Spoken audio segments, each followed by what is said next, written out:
Olá, vamos continuar o nosso estudo, hoje trabalhando ainda com o artigo 3º do Código Civil Brasileiro. Acompanhe comigo o inciso 2 do artigo 3º. São absolutamente incapazes de exercer pessoalmente os atos da vida civil. Inciso 2. Os que, por enfermidade ou deficiência mental, não tiverem o necessário discernimento para a prática desses atos. Os que, por enfermidade ou deficiência mental, olha a conjunção ou, não tiverem, preste atenção na segunda parte desse inciso 2, não tiverem o necessário discernimento para a prática desses atos. Meus caros, vamos fazer 3 pontuações. Primeira, não pode exprimir sua vontade de forma válida. Como está aí na sua tela, a pessoa não pode, não tem condições de exprimir sua vontade de forma válida. O incapaz não possui consciência do que faz. E a terceira pontuação, possui fraqueza mental senil. Afeta, ele é incapaz de decidir, é incapaz de expressar a sua vontade de forma que tal ato seja válido. Já o item 3, o inciso 3, diz o seguinte: os que, mesmo por causa transitória, não definitiva, não puderem exprimir sua vontade. Uma pessoa em coma não pode manifestar a sua vontade. Pode ser uma causa transitória, fica em coma 1 ano, 2 meses, 3 meses, depois volta normalmente. Então, nesse período, esta pessoa que está em coma é absolutamente incapaz. Então, uma pessoa em coma não pode manifestar a sua vontade. É o exemplo que eu coloco para vocês. Uma pessoa, um segundo exemplo, uma pessoa surda, muda, sem a educação necessária para manifestar a sua vontade, também é uma pessoa absolutamente incapaz. Lembrando que, eu deixei claro, sem a educação necessária para manifestar sua vontade.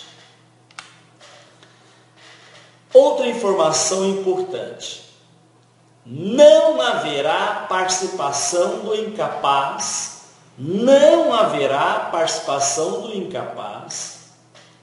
em seus atos e negócios jurídicos, mas apenas de seu representante legal.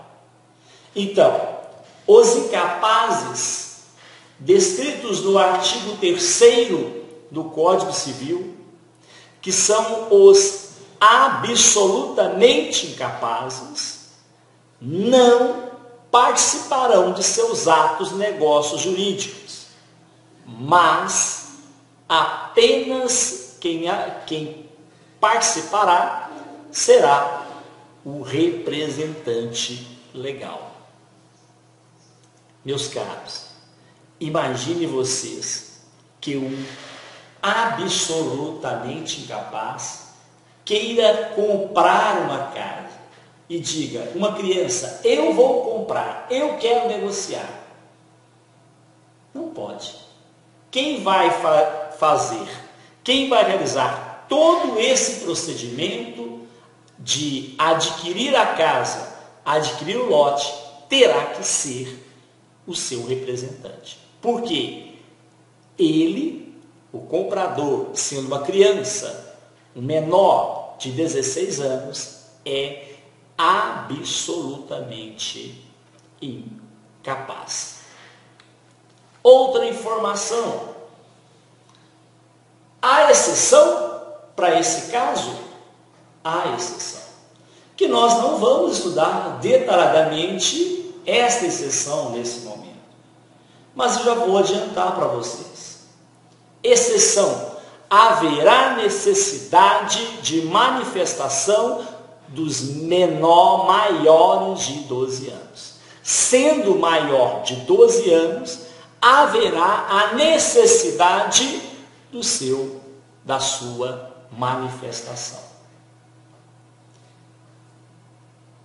Adoção é o exemplo mais claro.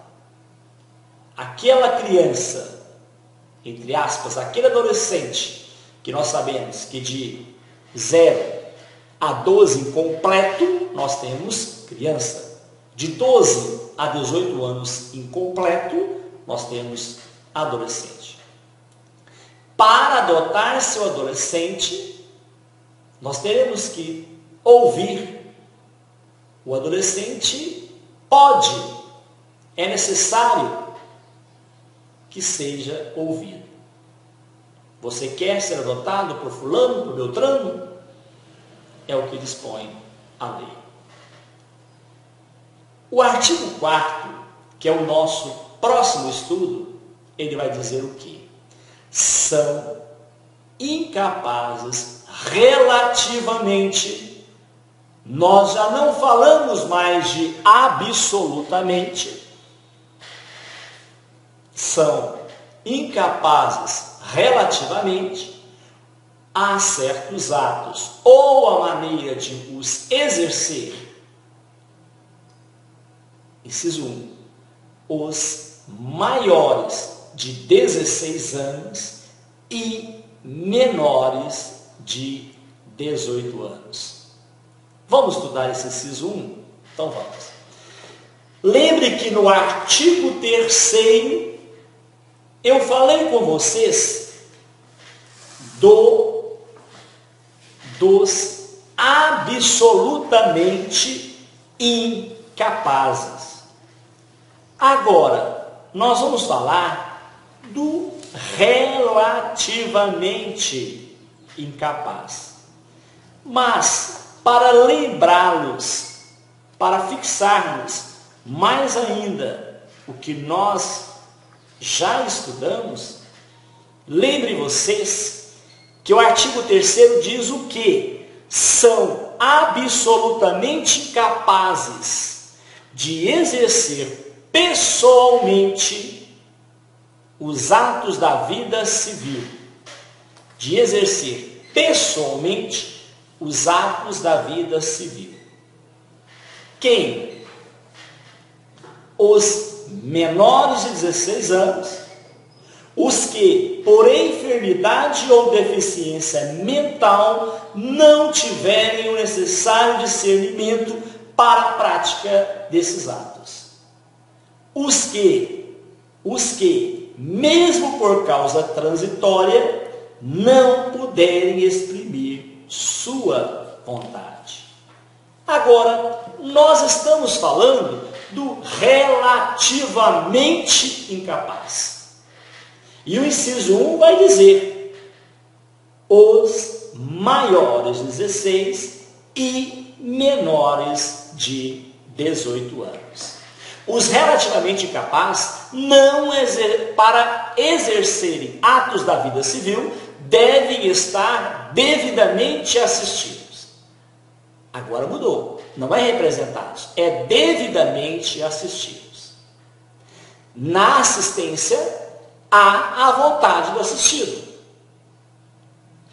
que é conjugada com aquele que exerce assistência. Assistido, assistente. Os atos praticados por pessoas relativamente incapazes, sem a devida assistência, sem a participação do assistente, são considerados atos anuláveis. Não atos nulos, atos anuláveis. Nós vamos falar sobre atos nulos e anuláveis mais adiante. Mas lembre-se que os atos praticados por pessoas relativamente incapazes, sem a devida assistência, são considerados atos anuláveis.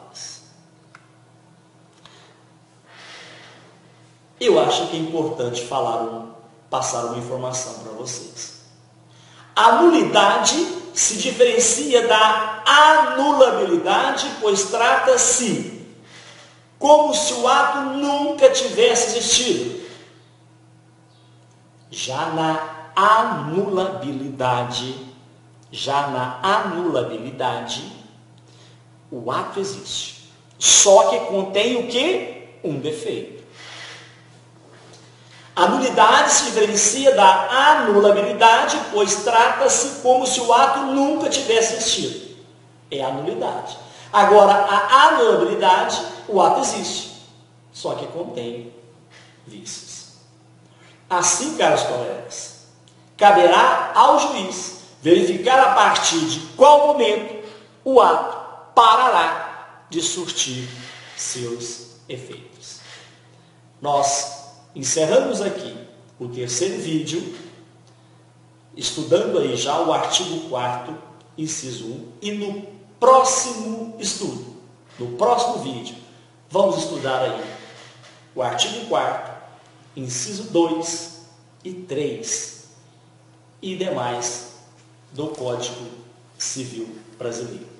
Lembrando a vocês que o artigo 2 vai dizer o seguinte: os ébrios habituais são considerados incapazes relativamente. Os viciados em tóxicos e os que, por deficiência mental, tenham o discernimento reduzido. E o 3, inciso 3, os excepcionais sem desenvolvimento mental completo. E o 4, os pródigos. Parágrafo único. A capacidade dos índios será regulada por legislação especial. No próximo vídeo, começaremos a estudar por esse artigo e inciso do Código Civil Brasileiro. Um grande abraço. Que Deus abençoe a cada um de vocês. A dedicação e o trabalho. Até o próximo encontro, se Deus quiser.